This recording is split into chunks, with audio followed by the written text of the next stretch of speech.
Hi everyone, how's everyone doing here today? Thank you for watching, and it's been a while and a lot's been going on, so pardon my absence, but I hope you're all doing well. Today was the No Kings rally that had rallies going across the country and even in other countries too. And so far from what I've seen, it's a massive success. I've had a lot of content on it, and I'll talk about it at a later time, but a few days ago I was at another very small rally, nothing major. It was a small group, but it was a determined group, and it was about 10 people. And at the end of it, they felt it was productive, but I also asked a question. I said, show of hands, how many of you have been doing volunteer work? Only 2 people raised their hand, and to me, that was just unacceptable. I spoke to the other group, and I was a little discouraged, but I wasn't trying to talk down to them. I just kind of said, why not? Why aren't you doing more? This is a message I put out in the past, and I should have done it a lot earlier, but the midterms are less than 2 weeks away. The point I made to them is, protests are great and all. I'm all for them, as long as they're peaceful, nonviolent, and within the boundaries of the law, but that's not enough. What makes a difference is winning elections, okay?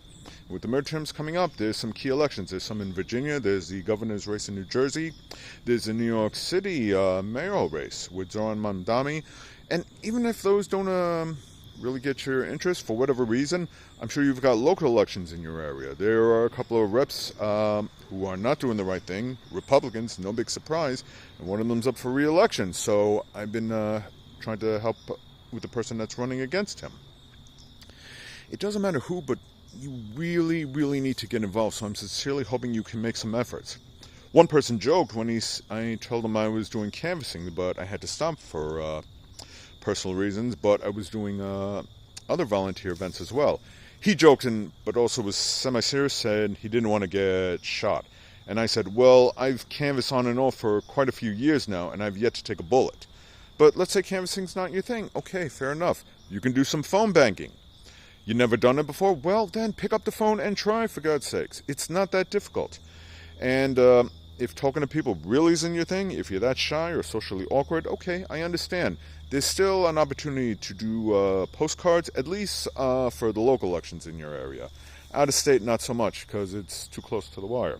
You can even do texting. And another thing I asked them about is most people didn't know about the 5calls.org. That's an app for reaching out to your local representatives. In short, you put in your information, your address, and it looks up what district you're in and what state, and it shows you who your representative and who your state senators are. And a list of issues from the National Guard to the government shutdown to the incidents in Gaza and a whole bunch of other things that you can call your reps about and even send letters to. I do that as well. I call them up, not daily, but a lot. And I send letters to them all the time. And even I sometimes call some of the reps outside my district and even Republicans. Yes, some of them get a little tired on my voice. Some of them say, you're not in our district. I don't care. There's a problem here and we need to address it. Please get out and volunteer while there's still time. Canvass all you can, or phone bank, or send out text messages. Every door you knock on, every phone call you make, every voter you talk to, every voter that catches your text and responds is an opportunity to win the election and get people on board to vote. Supposedly the statistics are for every 4 people, only 1 person votes. That is absolutely pathetic. We need more people on board, and the way to do that is to reach out and talk to voters. Talk to people in your area, where it's some of the out-of-state elections I talked about, or some of the local elections in your area. The more seats you can flip and get them blue, the better we can strengthen our lead, especially if we get a hold within the Senate and the House, one or even both.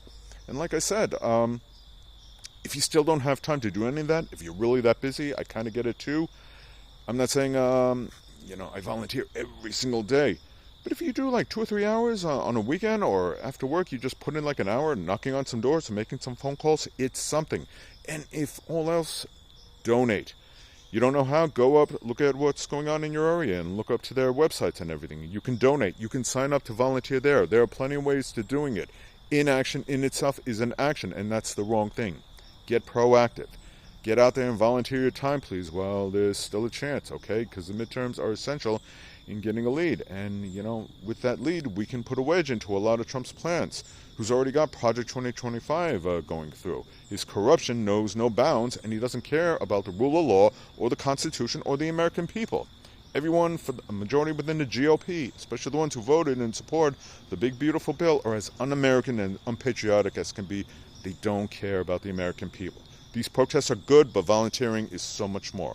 So please, make some efforts today. Sign up for something, anything, you know. Every little effort counts. Every dollar amount you donate counts, okay? There is no effort that is too small. So, anyway, thank you for watching. I really hope you understand.